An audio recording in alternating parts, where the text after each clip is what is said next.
The Loftwing is a species of bird found throughout your adventures in The Legend of Zelda: Skyward Sword. Also known as guardian birds, these winged creatures are quite important to the history of Skyloft. The citizens of the Skyward village use these birds to fly from Skyland to Skyland. As such, this Hylian bird pair represent a junction of a single whole, with the Loftwing even taking on characteristics of their rider. Can't slump this bird style, cause the Groot is loose! The Loftwing is pretty much a beat-for-beat recreation of the Shoebill, a species of bird similar in appearance to herons and storks. $10 says you can't guess why these birds are called a Shoebill. Take your time. The correct answer was, its bill is shaped like a shoe! Don't feel bad if you didn't get this one, there's always next time. Okay, but actually, this bird was originally named the whale-headed stork. But thanks to further advancing DNA tests, we were able to confirm that this bird species was not a stork at all, but rather related to pelicans of all things. So, to avoid confusion, the bird's default name was changed to the Shoebill. If only they could do that with other animals. Aside from the height difference, the other characteristics of this bird are pretty spot on. They possess a blue coat with Muppet-like eyes, and while there are many colors of Loftwing aside from blue, the majority of Loftwings, Zeldas included, have this blue coat. Taking the customization of Loftwing's appearance to match their rider, it's also possible these exotic colors may be attainable by some sort of dye. So, it's safe to say the blue is a match here as well.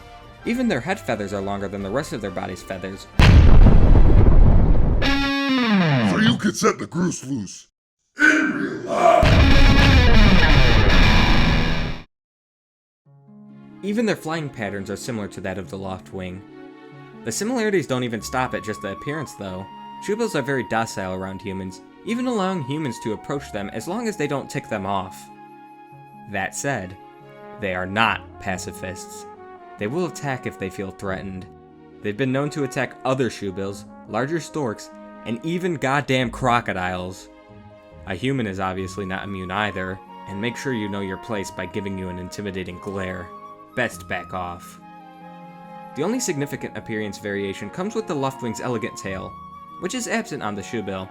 Though, thanks to an interview with the game's designers, it was revealed that this feature was based upon one of their pet Shiba's curly tails, kind of fitting the Loftwing aesthetic, as they're pretty much pets in themselves. Now, before we end this episode, I did want to shed some light on Link's Loftwing, known as the Crimson Loftwing.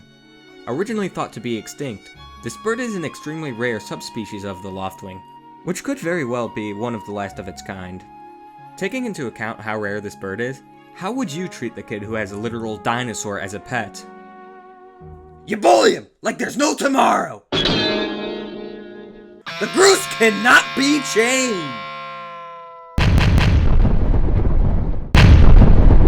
In an attempt to find a plausible stand-in for this animal on Earth, I did come across two leads. The first being the hammercop, a species of wading bird that happens to be the Shoebill's closest living relative. They do have a rusty brown color similar to that of Link's Loftwings, but I wouldn't necessarily consider this to be crimson.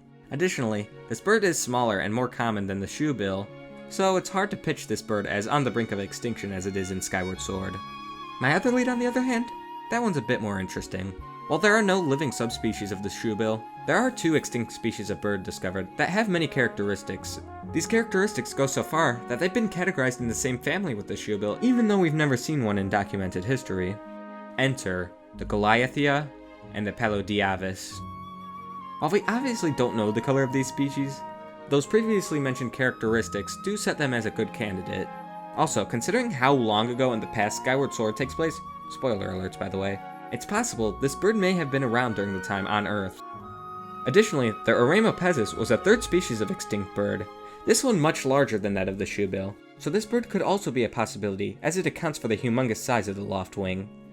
While we can't say for positive, the story of these extinct relatives sounds very similar to that of the Crimson Loftwing.